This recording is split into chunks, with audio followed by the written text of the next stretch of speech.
Fishing is a real leverage for Britain against the European Union during Brexit negotiations, an EU diplomat claimed. The UK formally left the European Union back in January with the transition period set to end in December. But neither side has been able to come to any agreement on issues such as fishing and state aid. Prime Minister Boris Johnson's October deadline came and went, and now both sides are meeting for last-minute talks to desperately land a deal before the end of the transition period. An EU diplomat said, "This is one of the very few questions where the British actually have leverage over the EU."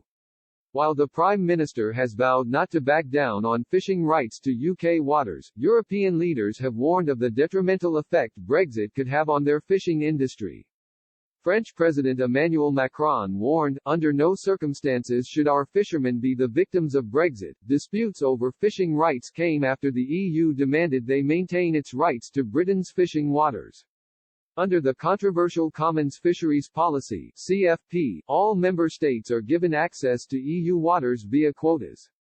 As the UK has a large coastal area, critics have often argued the system is unfair. International law states Britain is not required to allow foreign fishing boats access to its waters. British fishing grounds extend up to 200 nautical miles into the North Atlantic, as well as including areas of the North Sea with the most fish. EU fishing vessels will only have rights if the UK reissued them after Brexit. Chairman of the German Deep-Sea Fisheries Association, Uwe Richter, warned a no-deal Brexit could have drastic consequences for German fishermen.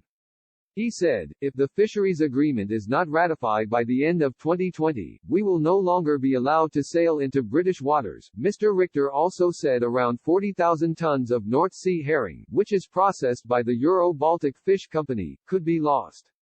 While the UK will be able to catch a lot of fish over next year, it will be difficult to sell, as more than 3/4 of all fish exports currently go to the EU. Large tariffs on British catch could hit the domestic fishing industry hard.